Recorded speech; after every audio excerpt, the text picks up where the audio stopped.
If it wasn't for my friends stopping me, pulling me to one side, I wouldn't be here today because of gambling. That's how close it was. They stopped me. I was probably weeks away from ending it all. That's how serious gambling gets. My name is Roberto Hollis, and in this documentary, I'm investigating the impact of sports betting on young people in the modern world. Sports gambling among young people is becoming a significant problem in society. The 2024 Young People and Gambling Report by the Gambling Commission found that the proportion of young people scoring 4 or more on the scale of a young person experiencing problem gambling has more than doubled from 2023 from 0.7% to 1.5% in 2024. To understand what this addiction can do, I spoke to a former gambling addict from Lincolnshire to hear what he had to say about the online gambling world. The online gambling world has been getting stronger and stronger and stronger, to the point where one of the highest taxpayers in the UK is a gambling company. When you think about it, that means the problem is bigger, because there's people that don't talk about it. If it wasn't for my friends stopping me, pulling me to one side, I wouldn't be here today because of gambling. That's how close it was. They stopped me. I was probably weeks away from ending it all. That's how serious gambling gets. So, the online side of things has been getting stronger and stronger, and it seems the problem is only getting more serious. But what about the restrictions that gambling companies put on their apps? They may say you can put restrictions in, but it's the compulsion. There are people that can have a bet, they can win, lose, and it doesn't affect them. They'll go on their day and that's it. But the problem is if the compulsion's there and the habit's there, maybe you spent the last bit of money you've got thinking that you could get it back or double it. That compulsion is what then gets you. Compulsive gamblers then are much more likely to be drawn into the gambling world. But what has been the impact of some of these gambling firms on people's lives? Because once you get in that hole, you think there's no way out. You think there's only one way out. You're that ashamed, it gets to you. Gambling firms have been mentioned as being one of the reasons for a few young lives ending their lives because of gambling. Because you feel that you can't speak to anyone, because you feel ashamed, and you can dig yourself in a hole and get yourself in a mountain of debt so easily. The snowball effect is clear to see for those people who have compulsive gambling addictions, and the gambling firms do not seem to be making this any better. Red odd. Player wins. 19. Red odd. I also spoke to Cheryl Williams, head of service at gambling charity Ad Feriad, to see what she had to say about the accessibility of gambling due to the advances in technology. I know what people are going to say. People can't gamble. However, my son was able to get on a betting site younger than 18. There are ways around it. And I just think with these smartphones now, it's easier and easier and easier for young people to gamble. And I don't think because they're still developing within their brains, they just don't realise the danger. The ease of access to gambling sites for people under 18 is a worrying fact. But is there any link between gambling for young people and gaming? Cheryl talked about her son's interest in FIFA. He packed Ronaldo, so he nearly came through our living room ceiling, and I was just like, wow, okay, what's this all about? You think about the rewards pathways in the brain for him packing that player, which is how minuscule is it? You know, research shows that it's very, very minuscule, the amount of money that you pay for these packs. But we're almost priming children at a very young age with these in-app purchases. So, the in-app purchases for games and gambling apps might have some similarities towards young people. However, do these young people identify themselves as gamblers? An atypical person, when they think of a gambler, think of an old man going into a bookies, don't they? So therefore, that's not me. They do not identify with being that person because they don't go into a bookies now, do they? And I think it's that trying to give that education. Gambling is 24/7. You think of a smartphone, it's a casino in your pocket. So smartphones are perhaps the latest version of the old casinos.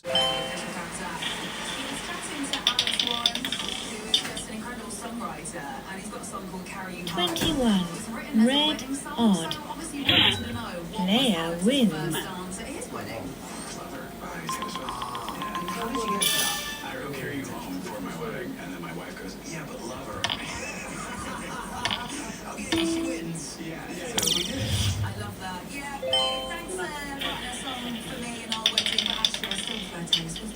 Right, poor Alex, let's get it on for you now.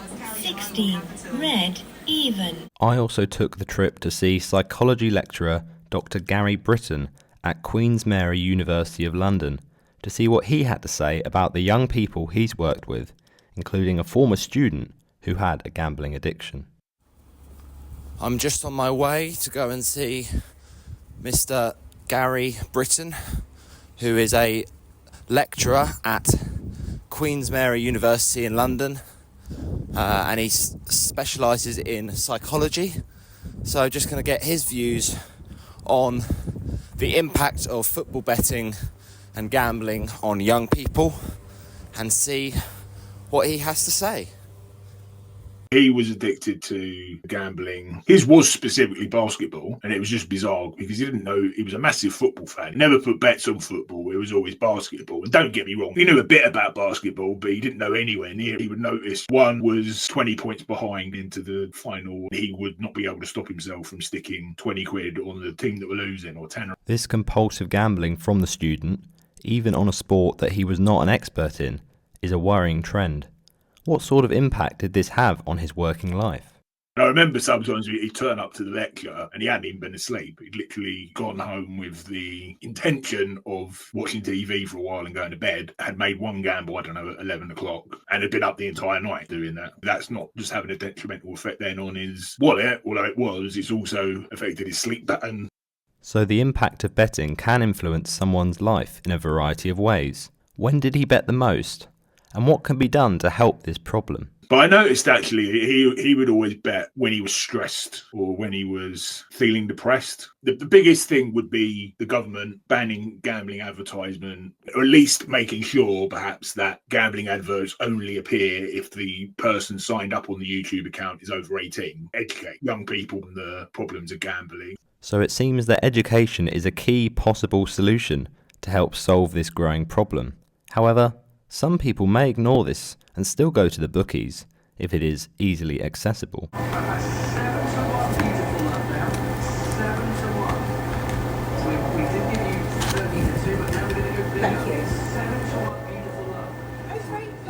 Cheers. No worries.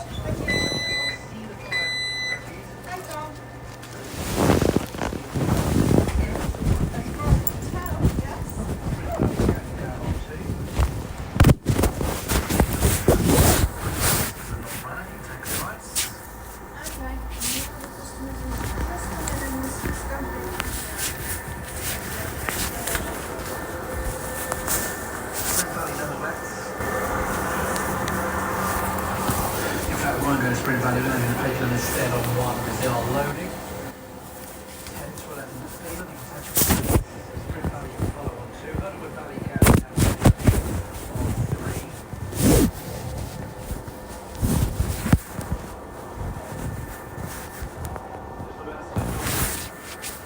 Two-horse race according to the betting. Iliardi, second favourite, Italy back. Is there an issue with the machines?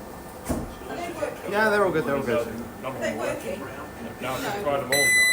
The horse chemicals. I also spoke to 2 university students to get their perspective as young people on the issue. Josh Bradley Howe talked about the gambling sponsors he sees for football teams. A lot of teams, even though I'm pretty sure there's a ban supposed to be coming in place next season with gambling sponsors, especially on front of shirt. Palace versus Brentford was on Super Sunday on Sky Sports. They had Hollywood Bets, I think Net88, which is an Eastern Asian gambling sponsor. So that's just pushing towards sponsorship towards young people. So these foreign gambling companies are influencing young football fans watching from home and at stadiums.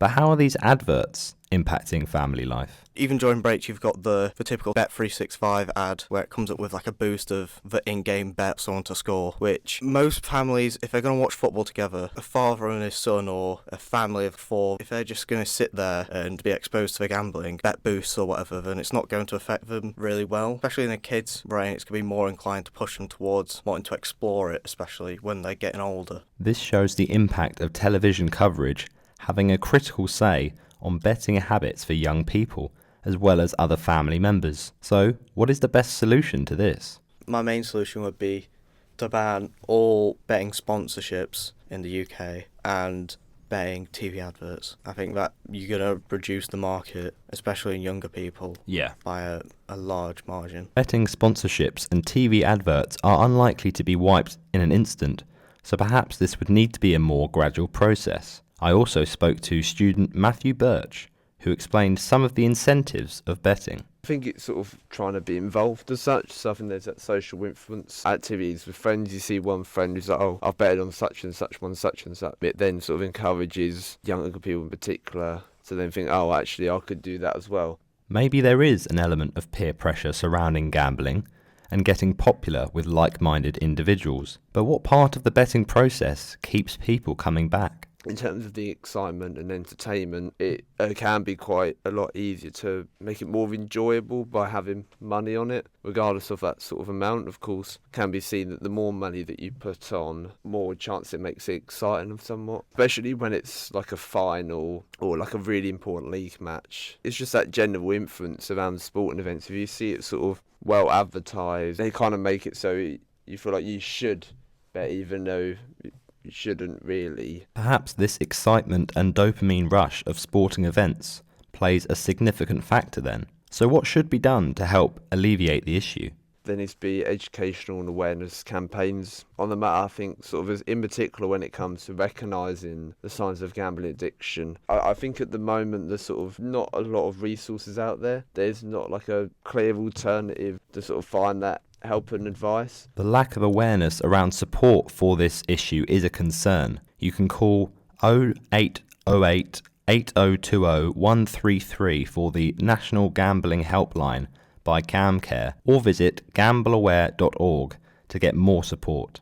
I also spoke to the University of Lincoln's Health and Wellbeing First Contact worker, Sydney Pedersen, to get a grasp on the issue from the perspective of someone who regularly speaks to and works with students to help understand their struggles. I think the difficulty when you're a student is that you're financially quite tight. Most of your loan is going on your rent. So when there's this gamble aspect of it where you go, oh, well, if I put some money on it, I can then get a loan back and pay for my rent. The risk is probably if I get X amount of money out of this, then I'll be able to do something fun rather than counting every penny. So the incentive to gamble in order to support affording student rent may be a key factor. But why do students sometimes gamble in their social groups? Seeing maybe your friends winning a bet, you go, okay, well, it is possible, and then naturally you'll maybe lead on to that because you've seen other people be successful in making those risky choices. In societies, there are so many sports societies, and maybe there is that sense where you almost feel pressured into following along with your peers. Perhaps then sports societies subconsciously normalise gambling in their social circles. But what sort of support could be effective in helping solve this issue for students? Having that student voice and students saying, okay, well, I was able to overcome it by doing it this way.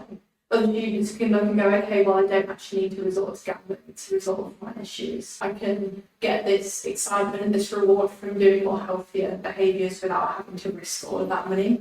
Getting positive role models to suggest less harmful remedies to achieve excitement could be an important step in the right direction. In summary, sports betting is having a huge impact on young people in the modern world. While some are able to resist these urges and still gamble responsibly, those with compulsive personalities may dig themselves deeper into debt, and it could potentially lead to them trying to take their own lives. Therefore, government action and education would ensure that the issue is addressed before any further damage is caused. This documentary has been produced and edited by Roberto Hollis.